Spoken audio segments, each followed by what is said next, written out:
Om Namo Bhagavate Sri Ramanaya. So we now come to the Q&A part with David Godman. So David Godman needs no introduction to devotees of Bhagavan. His life is a perfect illustration of the truth that it's Bhagavan who chooses his devotees. Arthur Osborne's book on the teachings of Ramana Maharshi literally fell into his hands when he was a student at Oxford University. He first visited Sri Ramanashramam in 1976 and served as the ashram librarian for 8 years. He's written extensively on the life and teachings of Bhagavan. Some of his best-known books include Be As You Are, Living by the Words of Bhagavan, and the 3-volume series, The Power of Presence, all masterpieces and treasures for devotees. I'm very happy he accepted our request to do a Q&A with us on this auspicious occasion of Bhagavan's 141st Jayanthi. We sent him 3 pages of questions, and he selected a few of them to address at this session today. Thanks, David. We look forward to listening to you. And you should be able to record your part if you wish. Thank you, everybody. I'm sitting in a park in Australia, so there might be a few background noises once in a while. The first question I want to address right now is, what are the signs that we are making progress and that we are the recipients of Bhagavan's grace? This is very interesting for me, but there are 2 parts to this question. One is about feeling grace and the other is about making progress. I will talk about the progress aspect first. I used to go and sit with Lakshmana Swami, old devotee of Bhagavan, and for several years he had this maxim which he used to bring out regularly. He would say, it's the devotee's job to make the effort, and it's the guru's job to ascertain the progress. The guru can't make the effort for you, and the devotee can't ascertain his own progress. I think in many ways this is true, so long as you have a mind, so long as you're enmeshed in a situation where you think you're a person, then you have no capacity to evaluate your progress, to determine when that mind is going to end. I used to read a lot of biographies of various saints, and one thing that always struck me is how they always thought they were bad people, great sinners, had great egos, right up until the day they got enlightened or attained union with their God. So I think somehow if you're in a mind state, then you don't see the exit door and you have no capacity to say, it's next week, it's next year, it's in 5 lifetimes. Bhagavan told a story which I think illustrates this very well. I think it's from the Bhagavatam because it involves Narada, Vishnu, and a couple of meditating sadhus. There were 2 sadhus meditating in a forest, and Narada passed by on his way to see Vishnu. And so the senior of the 2 sadhus, who rather fancied he was a great sadhu about to get enlightened, said, go and ask Vishnu how long I've got until I get enlightened, and come back and report. So Narada went off to Vishnu, got the news, came back, and told the first sadhu, Vishnu's checked you out, and you've got 5 more lifetimes to go. This really upset the man. He said, I've been doing tapas all my life. I know I've done it before. I'm much closer than that. This must be an incorrect reading. He was upset. And then Narada turned to the other sadhu and said, I've checked you out. Vishnu's checked you out as well. You've been meditating under this tamarind tree. Vishnu says that you've got many, many more lives. Your lives are as many as the leaves on this tree. Now, tamarind trees are very big and their leaves are very, very tiny. So as many as the leaves on an adult tamarind tree means thousands and thousands of lives. The junior sadhu was actually delighted by this prognosis. He said, oh, this is wonderful news. Vishnu has personally given me the assurance that one day I'm going to get enlightened. This is part of my destiny. I'm so happy that one day I'm going to get enlightened, even though it looks like right now it's a long time in the future. The moment he said this, a wind arose, blew all the leaves off the tree, and as the last leaf touched the ground, he attained liberation. So the prophecy was correct. When all the leaves went, he attained liberation. I think when Bhagavan told this story, the moral was that the first sadhu was very arrogant, overestimated his capacity, and the second sadhu was very humble, and it was his surrender and humility which brought about his liberation. I would also take it to be an illustration of what I've been saying, that you really don't have any idea where you are on the path. One person might think they're nearly there, another person might have no clue, but then be totally happy to be told they have thousands of lifetimes to go. There is one way that Bhagavan himself said that we can ascertain our progress. Somebody asked him this very same question, and how can I tell if I'm making progress in my practice? And Bhagavan said, to whatever extent you are free from unwanted thoughts, to that extent you are making progress. Now that's a very simple, straightforward, seemingly simple way of seeing where you are. The problem with that, of course, is how many among us can actually honestly say that we are free from unwanted thoughts, even for 5 minutes, much less compare our progress to this week, last year. I think probably a more reasonable way of looking at this is to see how enthusiastic we are about going back to the source, about holding on to the I, how often we check our mind. My feeling is, if you are keen about your practice, if your mind is always going towards the divine, if it's always going to the I, then that's a sign of your progress. If huge chunks of your life are simply dissipated in daydreams, then perhaps you're not making as much progress as you thought. Going back to the story with the two sadhus, Vishnu gave a categorical assurance to the junior sadhu that one day he would get enlightened. And Bhagavan has given us the same assurance. In Arunachal Ashtakam verse 8, he talks about the birds flying in the air. And he says the birds fly around, but they can't stay up there forever. Sooner or later, gravity and tiredness will force them back to the ground. And this is his metaphor for the jivas, the minds flapping around. He said, we can go our own way, we can jump up and down, we can make all our efforts, but sooner or later, weariness will bring us back to the ground, and at that point we'll land because we can't stay up there forever. I like this. We all have an assurance from Bhagavan that sooner or later it's going to be our moment, our day. The story of the bird also reminds me of a really good story that I only discovered in a notebook by Sadhu Nathananda many years ago. He said that in the early years of Ramanashram, there was a chimney in the old hall. The old hall was originally built as a kitchen dining room, but when it was made, Bhagavan moved in and it became the place where he lived, and a new dining hall was built next door. But if you look at the pictures of the old hall in the late 20s, early 30s, there's a big chimney sticking out of the top, and underneath at ground level there was a fireplace where cooking was supposed to have taken place, but it never happened. Once Bhagavan moved in there, some wire mesh was placed across the top of the chimney, but the bottom remained open. And of course, in Bhagavan's early years, the doors to the old hall were never closed.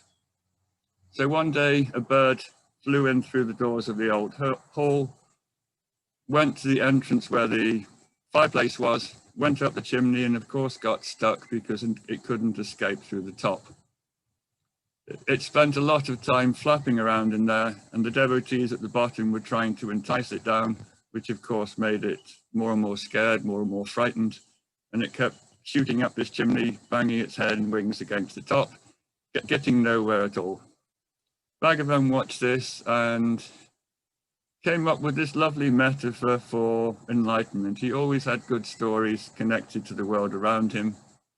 He said this bird is like the I, the jiva, rising up. It thinks the way out, the way to safety is always upwards, never downwards. It goes up, It shoots up, it can't get out of the top because the mesh is there, but it never occurs to it that safety is down at the bottom. However, we go to the bottom and try and rescue it and bring it back to the source, the bottom. It has no interest, it just panics and runs away.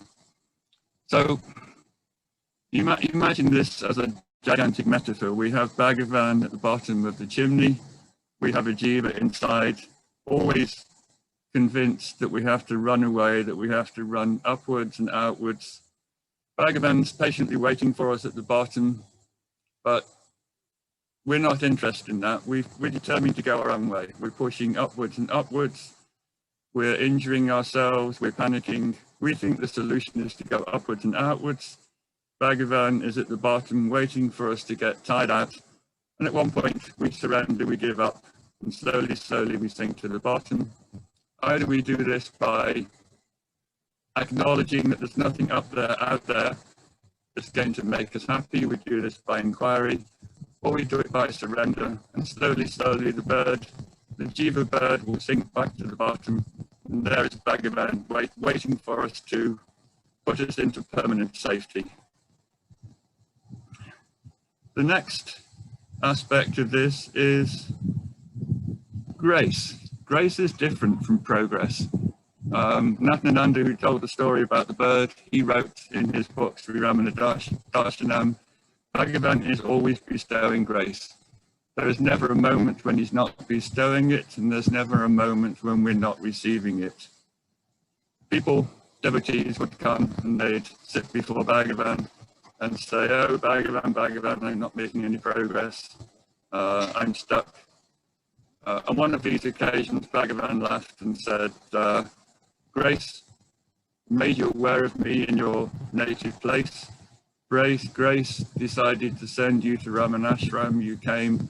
Grace put you in front of me, and it made you stand before me and make this complaint that you're not feeling the grace. Your very presence here complaining disproves your complaint. So we are, as Bhagavan sometimes said, like the fish in the water complaining of being thirsty while we're being immersed in the water all the time.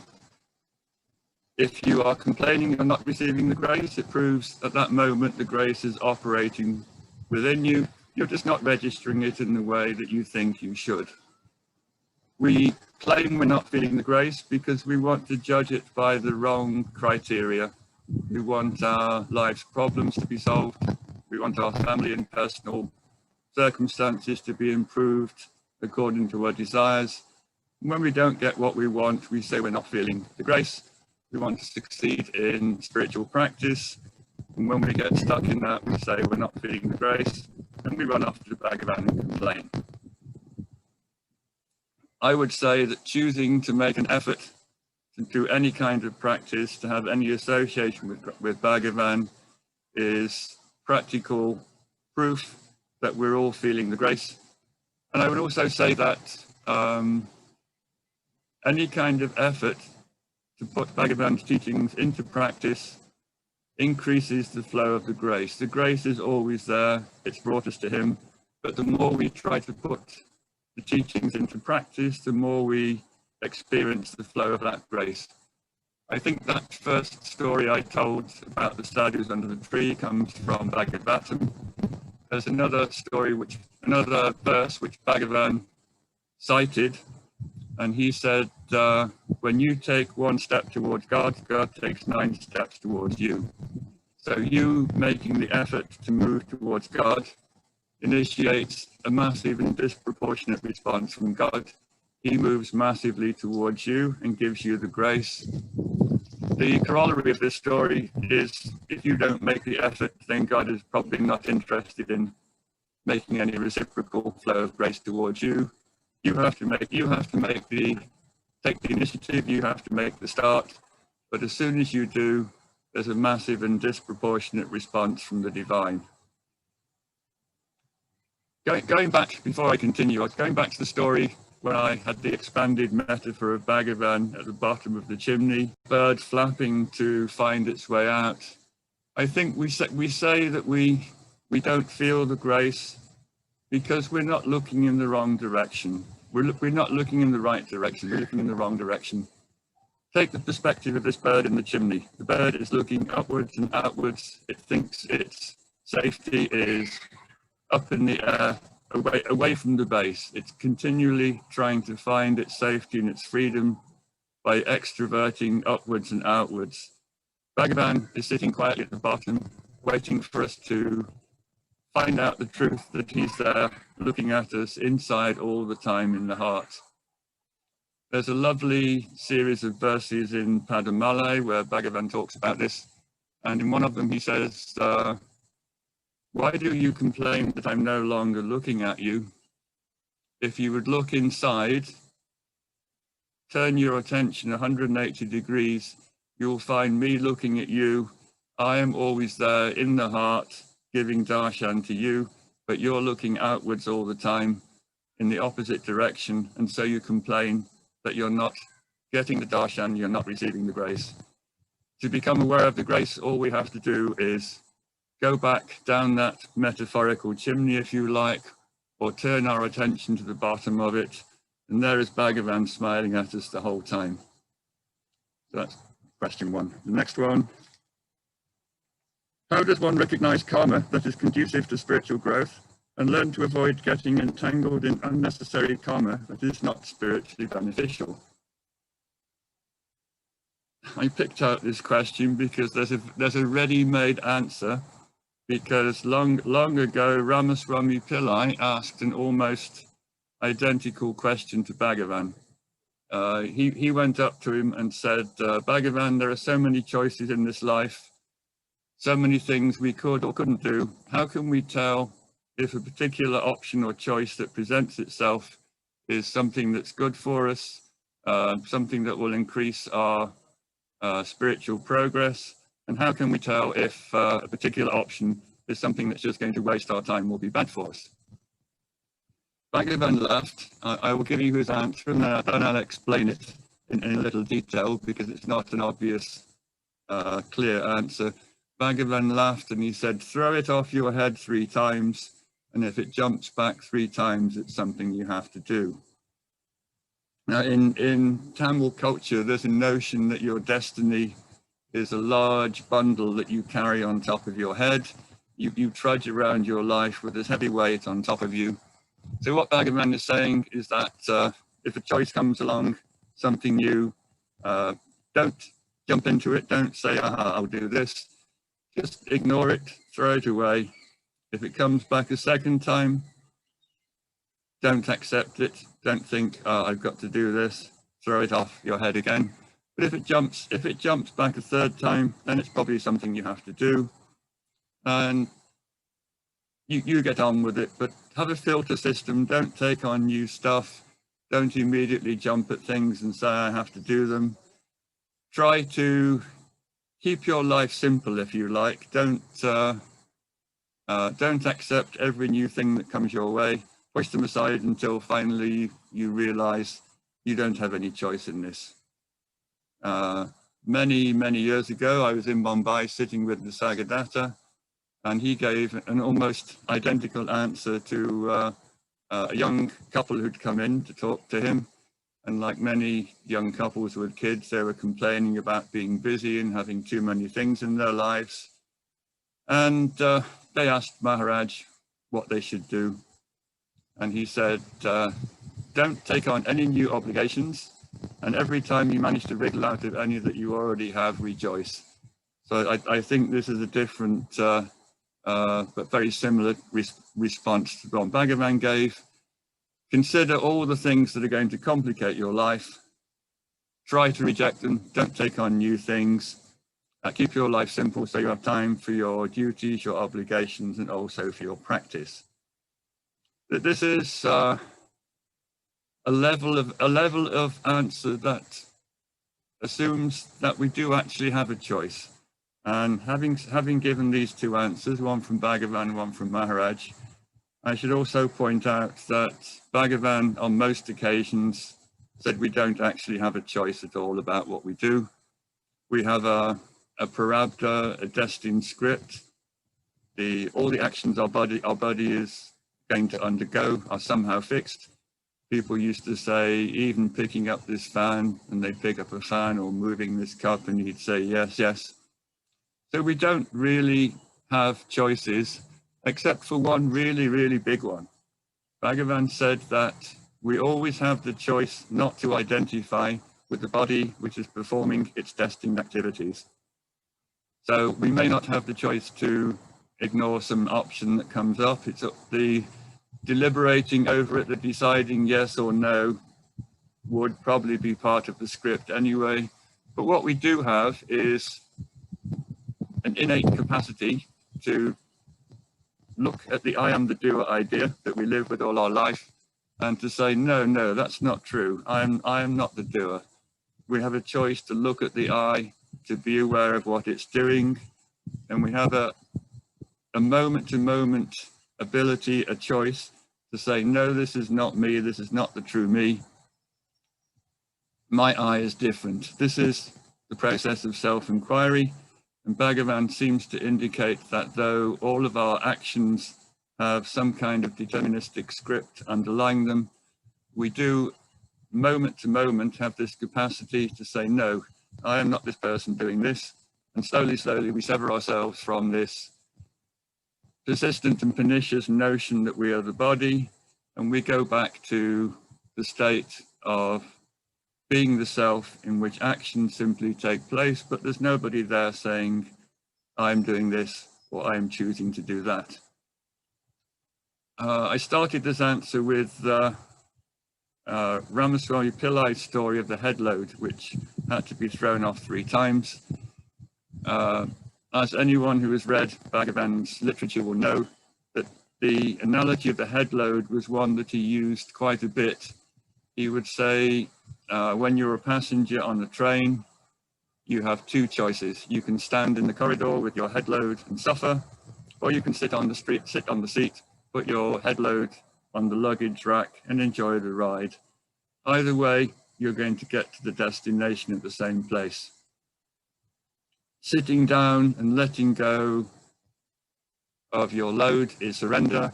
It's also inquiry. Standing up with the load on one's head is not challenging the I am the doer myth.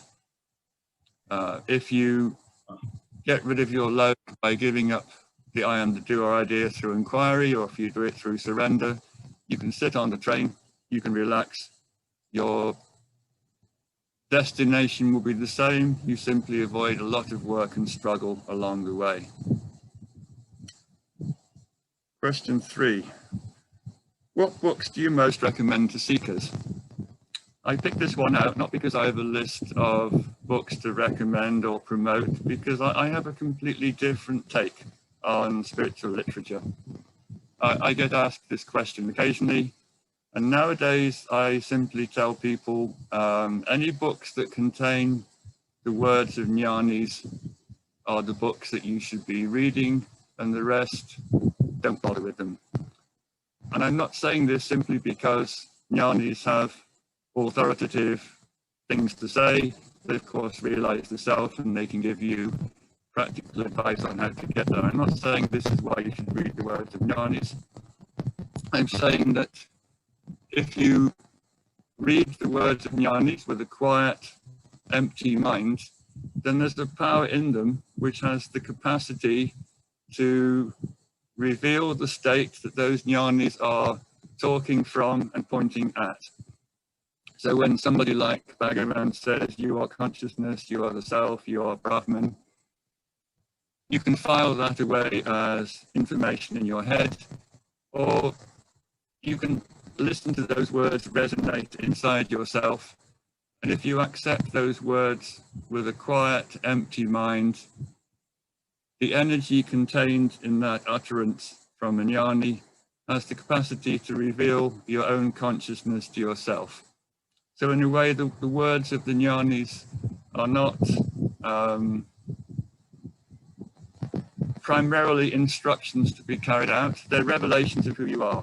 And if you can read them, if you can listen to them in the right state, then those words in and of themselves have the capacity to show you your true state. The power of the jnani's word is truly immense. I will tell you a couple of stories. there was a professor in the 1940s who came to Bhagavan, chemistry professor, and he used to go back to Chennai every Sunday afternoon to his family, his job.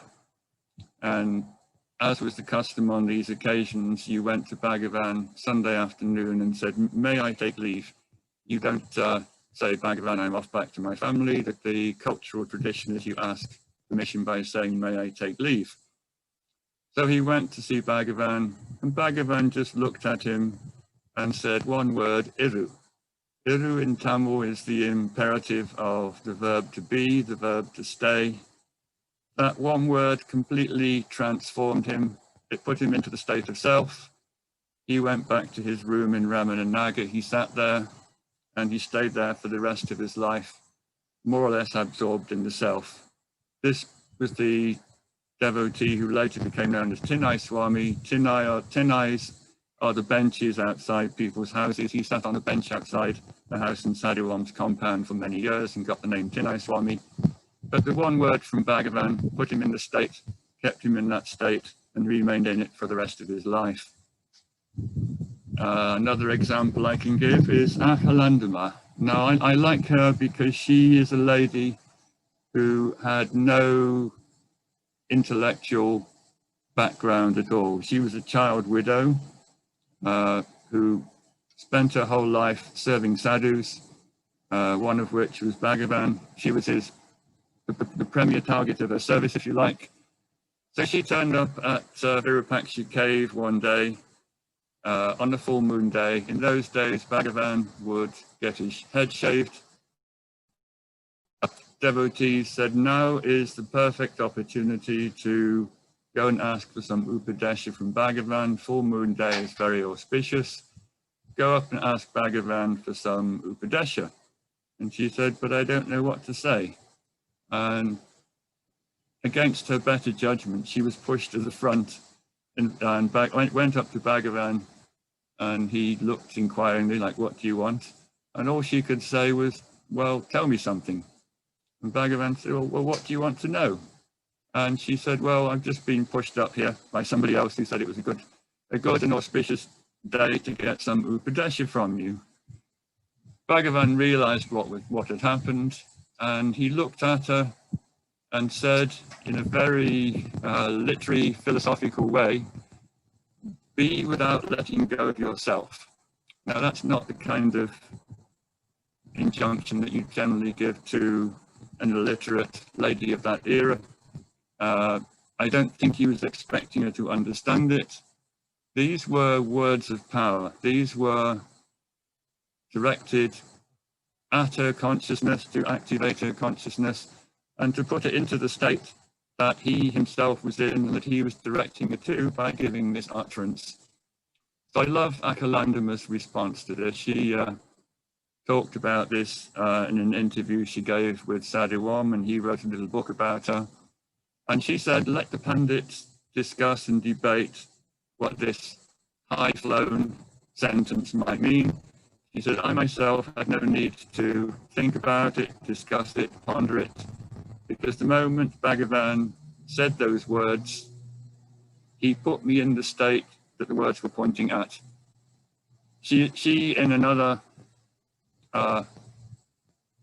record of her early visits, said that Bhagavan would just look at people in those days, this is the first decade of the last century, and put people into the state of being in the heart just by looking at them. So she definitely had this experience in the first decade of the last century. Bhagavan uttered a powerful phrase that came from his own self. It penetrated Akalandama, activated her consciousness, her beingness. And in that moment, she too became aware of what Bhagavan was pointing at by direct experience. One analogy I think I like with this is, imagine you're a goalkeeper. Your mind is a goalkeeper, and Bhagavan's on the penalty spot, kicking the ball at you. You think it's your job to save the ball, keep it out of the net, catch it, kick it away, and you feel very pleased with yourself. When Bhagavan tells you something, you think, he's telling me something, I have to do something about it. So that's you being the goalkeeper, catching it, feeling pleased that you've caught it and throwing it away. That's not your job at all. Your job is to get out of the way. The mind, the receiver, the goalkeeper just gets in the way of what Bhagavan is trying to do. He's trying to put his words into your heart where they will activate themselves and reveal the truth of who you are. He's not asking you to intervene. Think about them, juggle them, and feel pleased with yourself that you've got a good intellectual understanding of what he's saying. He's simply saying, you are Brahman, you are the self, this is who you are, and hopefully, if your mind is quiet enough, you experience it for yourself. Back in the 1980s, I was putting together the book that eventually became Be As You Are. I did this the old-fashioned way. There were no computers in those days.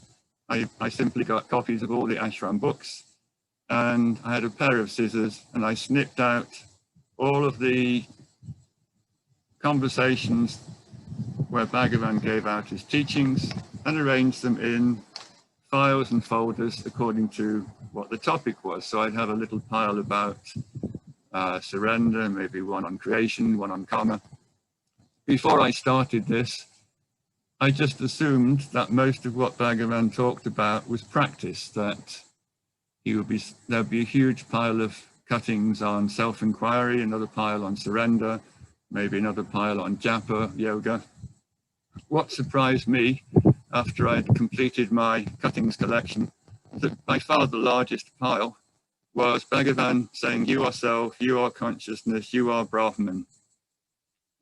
This is called confirmation bias. I think we all read Bhagavan and we're looking for a solution, we're looking for something to do. So our attention tends to slide over the bits of the text where he said, there isn't anything to do. You are Brahman, your consciousness, accept it, be one with it. And we say to ourselves, yes, yes, yes, but what do I do? This isn't really the correct response to all these powerful utterances from Bhagavan. He is telling us this because he knows it's who we are, and he wants us to receive those words in silence. And if we do so, then we become one with him and we experience the same state that he does. There is a verse that he used to quote from an old Tamil text, and the gist of it is, the guru who tells you to do this or that is just adding to your karma. He's keeping you enmeshed in the cycle of births and deaths. But the one who, through the power of his word and the power of his silence, puts you into the same state that he perpetually abides in, he is the true guru. The wind has blown something over here. Question.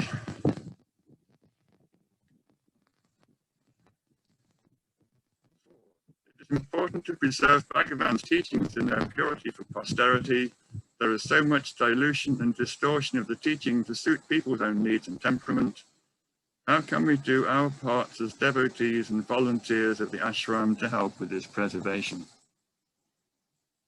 I put this question in because I have another lovely little story that illustrates my answer to this very well. About 40 years ago, there was a Bhagavan function in Bangalore, and the guest of honor was Swami Chinmayananda. Chinmayananda was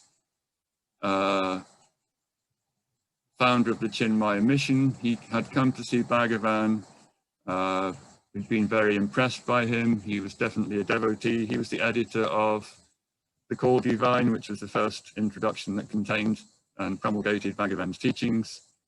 He was introduced by A.L. Natarajan, who was running the Bangalore Center at the time. And A.L. Natarajan was very enthusiastic about spreading Bhagavan's teachings throughout the world. And in his introduction, he said it was his goal to try to get millions of devotees to come to Bhagavan and follow and practice his teachings. Swami Chinmayananda gave him a kind of rather peculiar look, and then he stood up and said, I'm sorry, Mr. Natarajan, but I think you've got this all wrong. He said, the more accurately you explain Bhagavan's teachings, the fewer people you will find are actually interested in following them. If you succeed in getting millions of new people to follow Bhagavan, that will only be a measure of the extent to which you've diluted or watered down his teachings.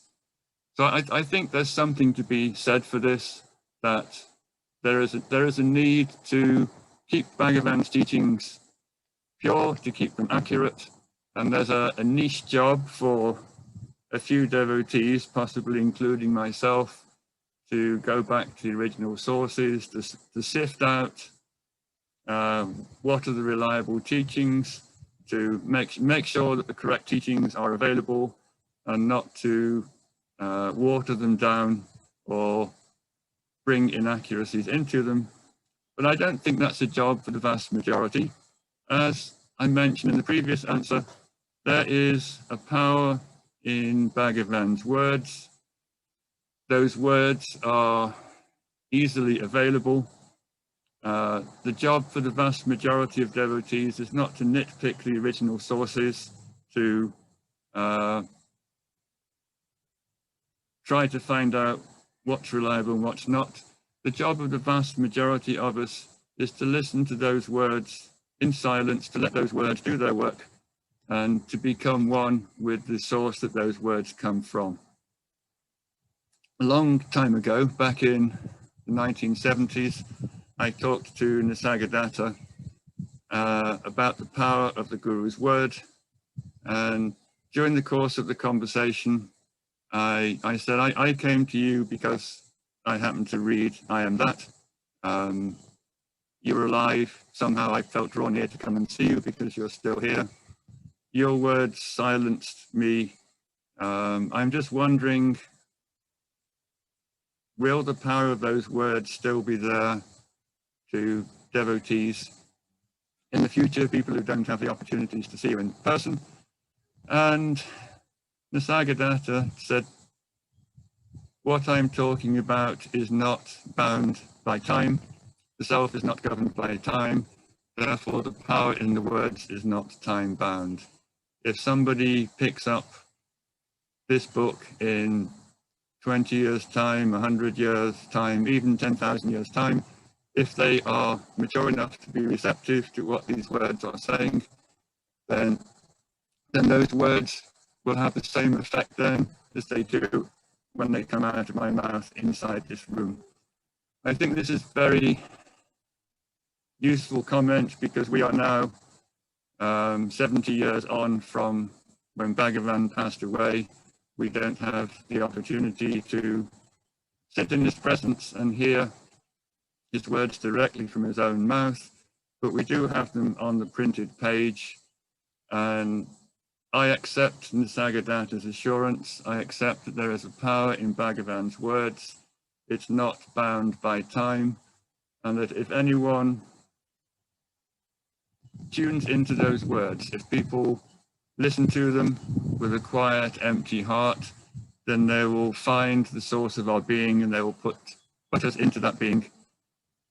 I only have a couple of minutes left, so I will just tell one other story about Nisargadatta because it really illustrates what I've just been talking about. I was having a friendly argument with him. He liked people to argue with him. I was saying last week you said this, the week before you said something else, they can't both be true. And in a very genial, good-natured way, he humored me, gave me explanations, tried to explain what he was meaning on one day and what he was meaning on another. And then finally he said, David, I don't think you really understand the purpose of my words. He said, I'm not giving you these words so that you can arrange them in some kind of philosophy that makes sense. I'm giving these words because I'm trying to plant them inside your consciousness. If you think about them, if you discuss them, if you argue about them, then you impede the effectiveness of those words. He said, I'm going to plant my words in your consciousness. They will grow, they will make shoots, they will flower and fruit in their own time. but every time you think about them too much, you impede their growth. So thinking about them, discussing them is a bit like putting the weed killer on them. If you allow my words to settle into your being and don't think about them, don't discuss them, don't argue about them, then they will do their work, and you yourself will become that consciousness that I'm talking about. And then he glared at me and said, now shut up and let the words do their work. So that's my advice to anyone who wants to live in the world of Bhagavan's words. Listen to the words quietly, silently. Let the power that Bhagavan put into those words do their work, and let those words and the power behind them put you in the state of self. Thank you.